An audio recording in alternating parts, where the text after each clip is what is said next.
Hi there, and welcome to Writing Essentials with Mrs. Benson, the Grammar Edition. For today's Grammar Edition video, we're going to be talking about phrases. So, first and foremost, what is a phrase? A phrase is a group of words working together as one part of speech. And you might want to work on differentiating for yourself a phrase versus a clause. And there's a real simple way to do that. A clause contains both a subject and a verb, and a phrase does not. So a phrase cannot have a subject verb combination within it. Okay. So that's how you know you have a phrase. And another thing to think about is that all phrases act as either adjectives, adverbs, or nouns. Those are the only functions of phrases. So they can't be a complete thought in their own. They function as one of those parts of speech within the framework of a larger piece, which is the sentence as a whole. All right, the most popular type of phrase is the prepositional phrase. Okay, so we want to make sure we know what a prepositional phrase is because we really can use them to our advantage in our writing. And when we know what they do and what they modify, then we can manipulate their use in our writing and the placement that they have in our writing, which is a really great tactic in sort of talent you can utilize in changing up your sentence structure and giving you more varied sentences.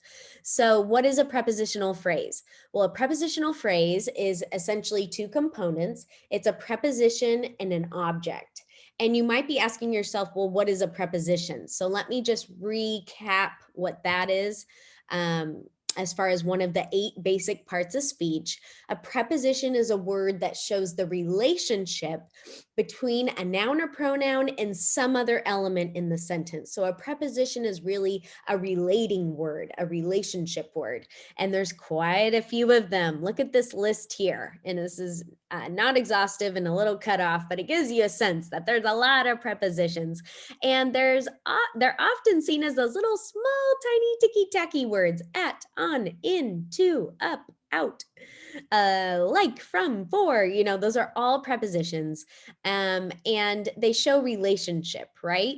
Here's another slide to kind of piece out what prepositions are. Each of these phrases here, these prepositional phrases, starts with a preposition. So we have into the box, out of the box, around the box, away from the box, toward the box, past the box, onto the box, off the box, over the box, under the wall, through the pipe, across the bridge. See what prepositions do? They take us places, right? They show relationship. So the two types of prepositional phrases, you don't necessarily have to know these categorizations, but I think my going through them helps you understand what prepositional phrases do. And essentially all prepositional phrases either act like adjectives or act like adverbs.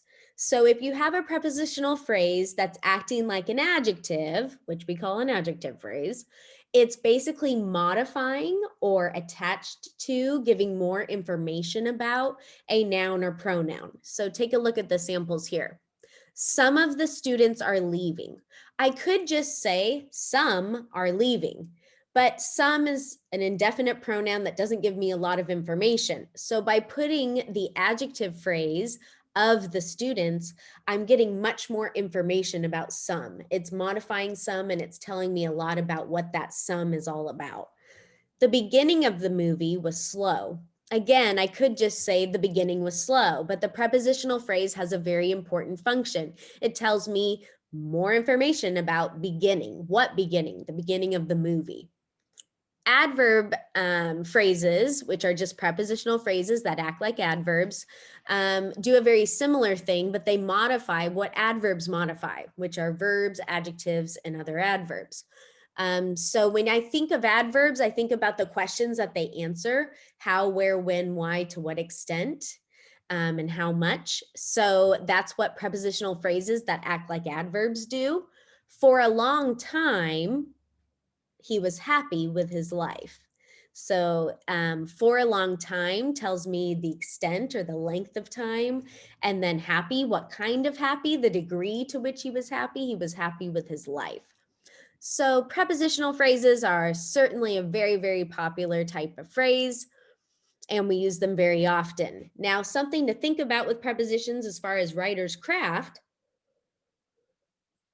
is the idea of placement and use of them. We can very typically, as these two examples show, just attach them to a noun and have the noun be at the forefront. So that means the noun is the starter of my sentence, right? But it's kind of cool and different to start with the preposition, to start with the prepositional phrase and save your noun. This allows your sentence to have a little bit more suspense because the subject, remember, the subject is the doer. So the subject seems to be the most prominent, important power player of my sentence. So if I make my reader wait a little bit for the subject, it adds a little bit of a suspense piece, even if it's just subconsciously, because prepositional phrases can often not be that long. So it doesn't mean I'm making them wait forever. I'm making them wait milliseconds longer or seconds longer. But it really does have that effect of adding that little bit of a suspense or dynamic element to the beginning of your sentence rather than just starting with your subject verb. So notice this piece at the bottom. For a long time, he was happy with his life. Notice how I didn't say he was happy with his life for a long time, which I could have very easily and basically said a very similar thing. But in this case, because I put for a long time at the front of the sentence, I'm emphasizing the length of time more than if I would have put it at the back end of the sentence. So now I'm, as a reader, really thinking about the length of time more. I'm getting a sense of the drama of the time period and how long it was because it's in that kind of more prominent, more significant placement in the sentence, which is the beginning. So knowing phrases helps you think about how you want to manipulate your sentences to have different impacts on your reader. And prepositional phrases have the ability to have different placement in our sentences, and that can allow for that drama and those dynamics I just spoke about. Now, I'll spend quite a bit less time with these other two types of phrases in particular because there'll be other videos that cover them in more depth. But the next type of phrase is the appositive phrase, which is here. And appositives serve really important functions stylistically in our sentences as well. Appositives are essentially those nouns or pronouns that are placed beside another noun or pronoun that is the same thing or the same person. And so the appositive is used to re-identify or to describe the noun or pronoun that it's sort of attached to or that is its buddy. So let me explain that so it doesn't sound too confusing. This first sentence here says, my son Owen loves dinosaurs. I could say, my son loves dinosaurs. I could say, Owen loves dinosaurs. But here I combine my son and Owen to create a scenario where you're given more information without a lot of extra words. So Owen is the appositive for son, which is the subject of the sentence, right? This is a really cool thing. Appositive use is very, very, very useful for our writing for what's called concision, clarity and concision. Sometimes we can get a little wordy with our writing, and we've in some ways been trained that more is better. So we think more words means my writing is better, and that's not necessarily the case at all. And sometimes we put too many words when we could use quite a bit fewer to make our point more impactful. So an example of the opposite effect, let's say I don't use an appositive, I don't have the capacity to come up with that idea, then I would say something like, my son, comma, whose name is Owen, comma, loves dinosaurs. So notice how the sentence now becomes pretty long and maybe even a little clunky because I have to say whose name is Owen rather than just saying my son Owen, right? It's sharper, it's to the point, and it takes fewer words so that my reader can get to the point. Sometimes we want to take the reader on a circuitous journey, but not often, right? We want them to understand what we're saying and we want it to have power and impact. So appositives and appositive phrases are a really great way to take away wordiness. Another example, I'm watching a film about the astronaut Neil Armstrong. Again, I could say about the astronaut whose name is Neil Armstrong, but it's just a little bit more cumbersome, right? The appositive phrase is just going in the same direction, same concept. It's just there might need to be more words than just one proper noun per se. So this is the appositive plus any modifiers with it. For example, we just learned how to play Imagine, John's favorite song. Or we have a meeting tomorrow, the first Friday of the month. All right, so those are examples of appositive phrases. Again, I love it because that allows me to be clear and concise in my writing.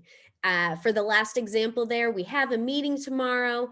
Instead of saying, which is the first Friday of the month, or because it is the first Friday of the month, I just say we have a meeting tomorrow, comma, the first Friday of the month. Bam, get the point across nice and clearly.